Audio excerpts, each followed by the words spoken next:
Então, um dos conceitos mais importantes da atividade de teste de software são as técnicas e seus critérios. E é isso que a gente vai verificar neste vídeo.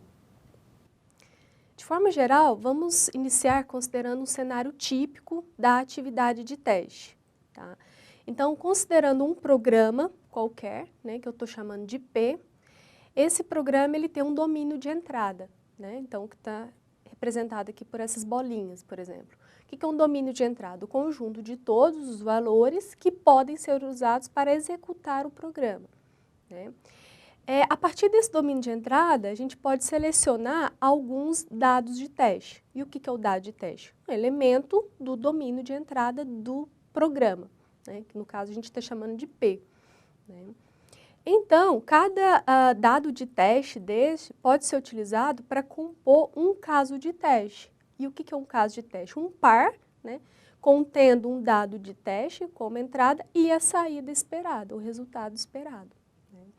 Se eu tenho vários casos de teste, a gente chama isso de conjunto de casos de teste.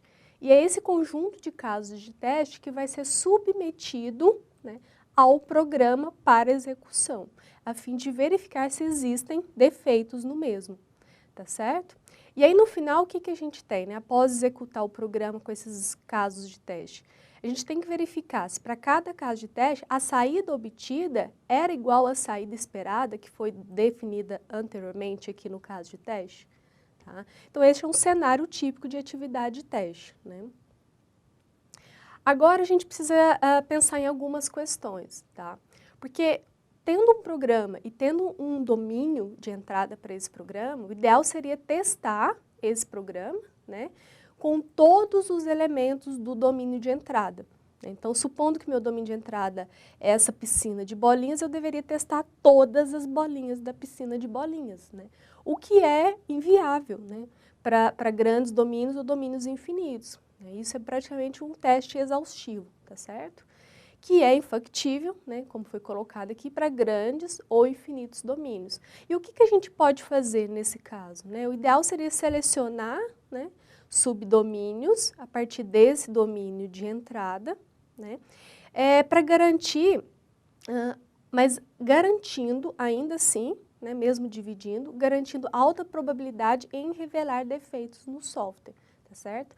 E a partir desses subdomínios, a gente poderia selecionar, né, como a gente tinha verificado aqui antes, ó, dados de teste que representam cada subdomínio desse, para depois compor um caso de teste, aí o percurso é o mesmo, tá certo? Agora, como identificar estes subdomínios, né? Porque no exemplo anterior, a regra que a gente usou para criar os subdomínios, né, olha só, foi a cor, né? Então, a partir da cor, a gente criou os subdomínios aqui das bolinhas.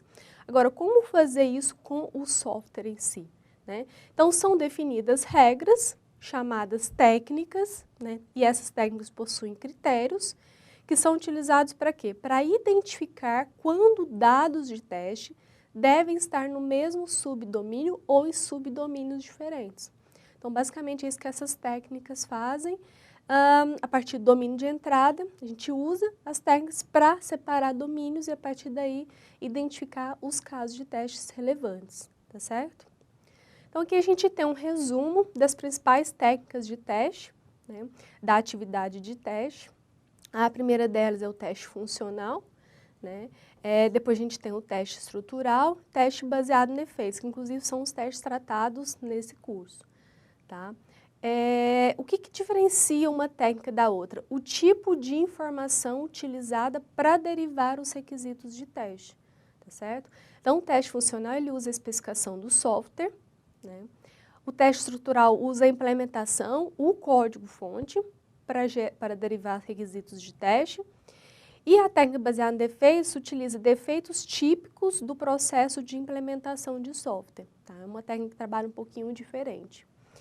E aí cada uma tem alguns passos principais, né, que a gente precisa identificar, né? De forma geral, o teste funcional, a gente precisa identificar as funções, né? E a partir dessas funções criar a casa de teste capaz de verificar se essas funções estão corretas. Já no teste estrutural, a maioria dos critérios trabalha com a representação do programa, né, que a gente chama de grafo de programa. E a técnica baseada em defeitos, ela trabalha criando uma implementação alternativa, né, e força o testador a projetar casos de teste que revelam os defeitos que foram introduzidos nessas implementações alternativas, tá certo? E aí aqui a gente tem exemplos, né, alguns exemplos de critérios para cada uma dessas técnicas, né. Os principais da teste funcional é o particionamento em classe de equivalência, análise do valor limite, combinatorial, dentre outros. Os critérios da técnica teste estrutural são critérios baseados em complexidade, fluxo de controle, fluxo de dados, né. E a técnica baseada em defeitos, o principal é realmente o teste de mutação, né? E aí a gente tem que a análise de mutantes e a mutação de interface em si, tá certo? Também é importante considerar quais técnicas podem ser aplicadas em quais fases da atividade de teste, né? Então, por exemplo, o teste funcional, de forma geral, ele pode ser aplicado em todas as fases de teste, né? Unidade, integração, sistema. Já o estrutural de mutação, eles são mais focados na parte de unidade, tá? E na parte de integração. Tá certo? Então, aqui a gente tem um resuminho sobre as técnicas de teste da atividade de teste. Então, de forma geral, essas técnicas existem para ajudar a estabelecer subdomínios, considerando aquela ideia de domínios de entrada muito grandes ou infinitos, né, onde o teste exaustivo é inviável, né? A diferença entre elas é o tipo de informação utilizada. Então, algumas usam a especificação, né, por exemplo, o teste funcional, enquanto outras usam a implementação, o código em si, né, no caso da estrutural e de defeitos, né. As técnicas principais o teste funcional, o teste estrutural de defeitos, né, e aqui a gente tem um resuminho dos critérios de cada uma delas. Funcional, particionamento de classe de equivalência, análise do valor limite, combinatorial, gráfico, causa e efeito, dentre outros. O estrutural, baseado na complexidade, no fluxo de controle ou no fluxo de dados. E o defeito, a gente tem como critério principal o teste de mutação, tá?